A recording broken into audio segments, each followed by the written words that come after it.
Hello मेरे प्यारे बच्चों, कैसे हो आप सब। आई होप कि आप बिल्कुल अच्छे होगे।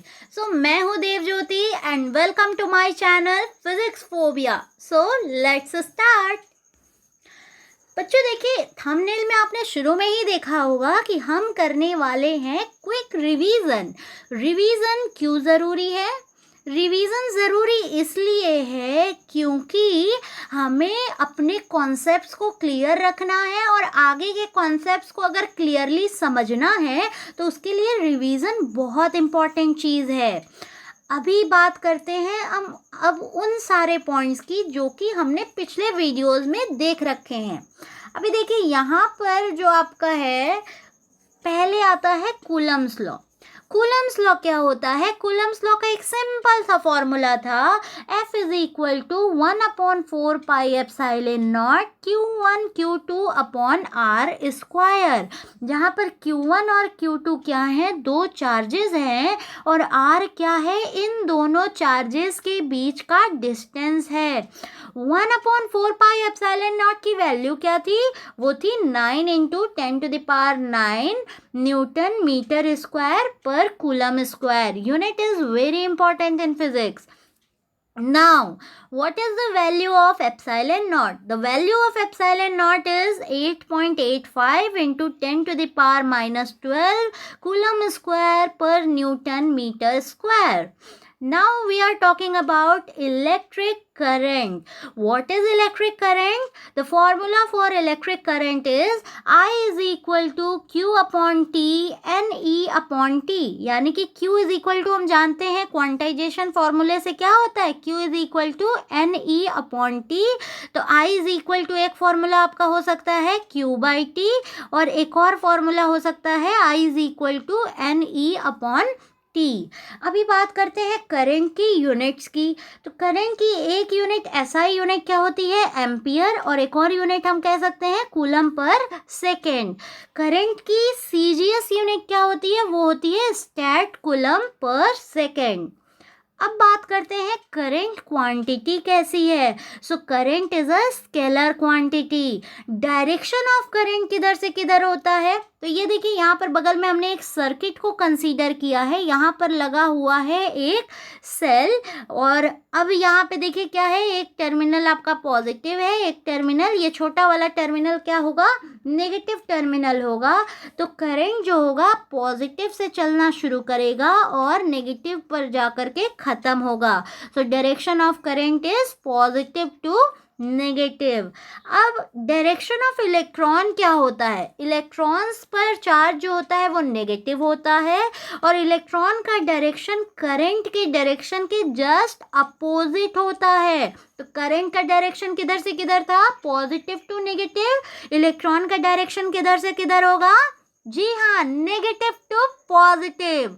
अभी बात करते हैं इलेक्ट्रिक चार्ज कैसी क्वांटिटी है। कई बार आपसे ऐसा पूछा जाता है एग्जाम्स में। तो क्योंकि करंट स्केलर क्वांटिटी है तो इलेक्ट्रिक चार्ज भी आपकी कैसी क्वांटिटी होगी? स्केलर क्वांटिटी ही होगी। अब हम बात करते हैं इन सारे, ये क्विक रिवीजन आपने कर लिया। अगर आपको ज़रूरत हो तो आप इसको एक शॉर्ट नोट्स भी बना सकते हो और इसको आप जहाँ भी रहते हो, आप उठते बैठते हो सोते हो, वहाँ पर आप इसको लगा सकते हो और आप इसको एकदम रिसाइट कर लो, रिमेंबर कर लो। अभी बात करते हैं क्वेश्चंस की। तो देखिए क्वेश्चन क्या है। पहला क्वेश्चन है, an electric iron draws a current of 0.5 ampere when voltage is 200 volt, calculate the amount of charge. आपसे बोला क्या है? Calculate the amount of charge flowing through it in 1 hour. यानी कि आपको देखिए क्वेश्चन देखते ही भागने का मन करता होगा ना, ऐसे मुझे भी करता था जब मैं ऐसे आपकी तरह से जब मैं 9th-10th में थी ना, तो मुझे भी क्वेश्चन देखते ही भाग जाने का मन करता था।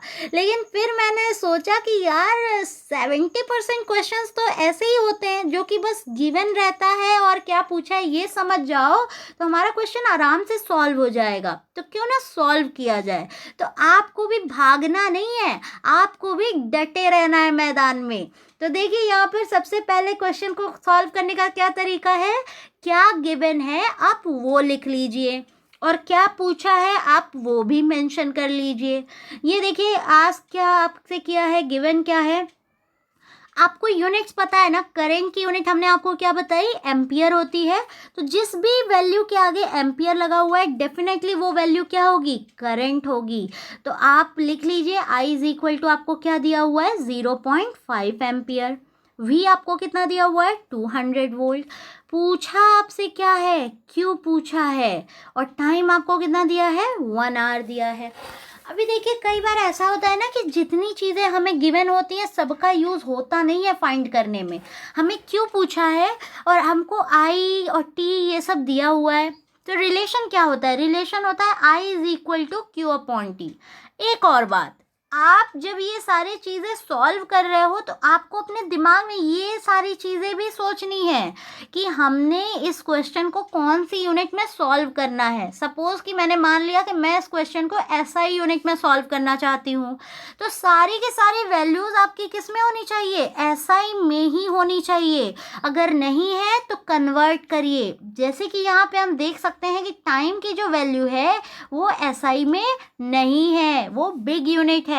तो हमें एसआई यूनिट क्या होता है, टाइम का सेकंड होता है। तो टाइम को हमें किस में कन्वर्ट करना होगा, सेकंड में ले जाना होगा। तो आप इसको कन्वर्ट कर लीजिए, तो ये कितना आ जाएगा 3600 सेकंड। यहाँ पे मैंने मिस कर दिया लिखना, सॉरी। तो अब देखिए क्या हो जाएगा, I is equal to Q upon T. यहाँ से Q की वैल्यू क्या हो जाएगी, I इंटू टी। आई की वैल्यू हमने रख दी 0.5 और T की वैल्यू 3600, और लास्ट में हमारी वैल्यू क्या आ गई, Q is equal to 1800 coulomb. अब देखिए ये जो वैल्यू आई है इसमें यूनिट को मेंशन करना बहुत ज़रूरी होता है फिजिक्स में, ठीक है। क्वेश्चन तो बहुत ही ईजी था, आप कर लोगे आराम से। चलिए अगला क्वेश्चन देखते हैं। यहाँ पे देखिए, यहाँ जो आपको क्वेश्चन दिया गया है ये क्या कह रहा है, अ current of 0.5 ampere, again a current is of 0.5 ampere value passes through a conductor in 2 second. How many electron, आपसे क्या कह रहा है, how many electrons flow through this conductor from one end to the other end during this interval of time.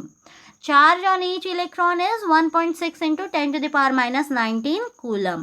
फिर से वही जो given है आप लिख लीजिए, जो आपसे पूछा है वो भी लिख लीजिए।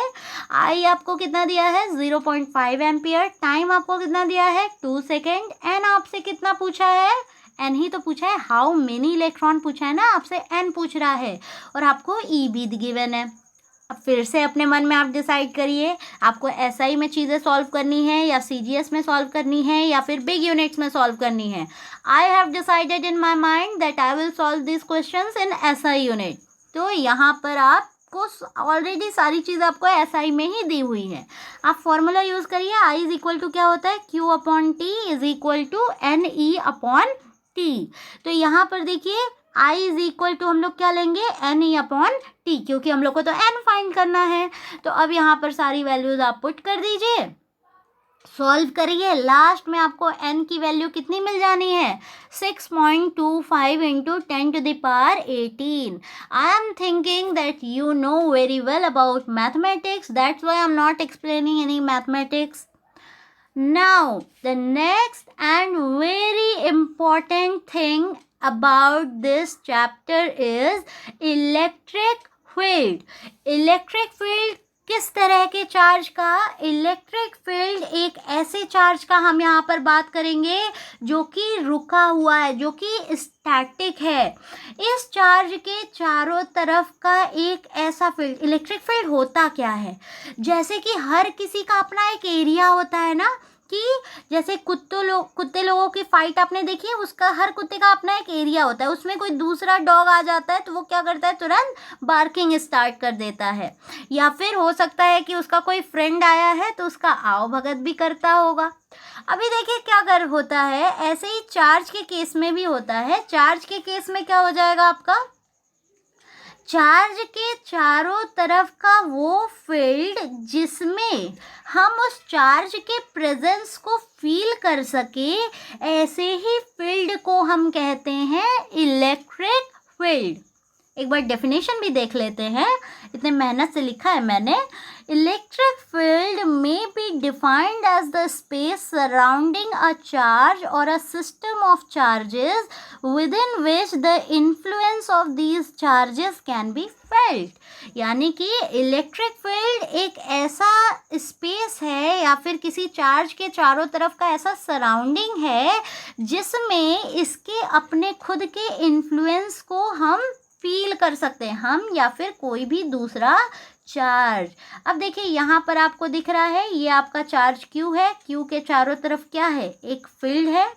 अब इस फील्ड में Q पर चार्ज कैसा हमने लिया है, प्लस चार्ज लिया है। अब इसमें अगर ये प्लस वाला चार्ज आएगा, अगर इसमें ये प्लस वाले चार्ज को हम लोग बुलाएंगे तो प्लस वाला चार्ज प्लस प्लस के बीच में क्या क्रिएट होगा, रिपल्शन। तो प्लस को प्लस दूर भगाएगा।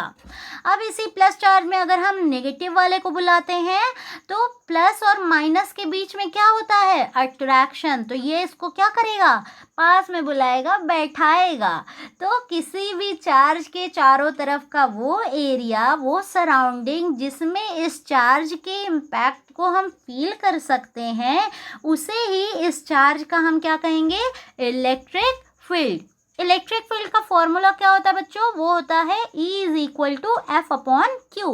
सिंपल फॉर्मूला है एफ अपॉन क्यू। अब इस फॉर्मूले से आप E की यूनिट बता सकते हो। एफ की यूनिट क्या होती है, एफ की यूनिट होती है न्यूटन। क्यू की यूनिट क्या होती है, कूलम। तो E की यूनिट क्या हो जाएगी, न्यूटन पर कूलम। ठीक है, तो अब देखिए यूनिट न्यूटन पर कूलम हो गया, ये तो आपकी एसआई यूनिट हुई। अगर हम सीजीएस यूनिट की बात करें तो वो क्या हो जाएगी, डाइन पर स्टैट कूलम। अब ये कैसी क्वांटिटी होती है electric field, electric field is a vector quantity. Now one another formula for electric field is E is equal to 1 upon 4 pi epsilon naught Q upon R square। अब यहाँ पर ये आया कैसे, ये जो फॉर्मूला है ये आया है कूलम्स लॉ की हेल्प से। कूलम्स लॉ जो अभी स्टार्टिंग में हमने रिवाइज किया, तो आप इसको रख करके सॉल्व करोगे। देखो एफ की वैल्यू ही होती है ना कूलम्स लॉ में, कूलम्स लॉ में एफ की वैल्यू आपको रखनी है। फॉर्मूला क्या था, 1 upon 4 pi epsilon nought Q divided by R square. यहाँ पर आपने Q1 की जगह रखना है कैपिटल Q और Q2 की जगह रखना है स्मॉल q। आप f की वैल्यू रखिए, फिर डिवाइड आप कर दीजिए स्मॉल q से। स्मॉल q से स्मॉल q क्या हो गया, कैंसिल आउट। आपकी वैल्यू क्या बचेगी, E is equal to 1 upon 4 pi epsilon nought Q upon R square. I hope कि आपको समझ में आ रहा है, नहीं आ रहा है तो थोड़ा सा तो आया होगा, बस उतना ही इनफ है आपके लिए अभी। ओके तो थैंक यू। और अगर आपको मेरी मेहनत आपको पसंद आ रही है तो प्लीज़ वीडियो को लाइक करिए, शेयर करिए और अपने फ्रेंड्स के साथ भी शेयर करिए और सब्सक्राइब भी करिएगा। Thank you for today, thank you very much.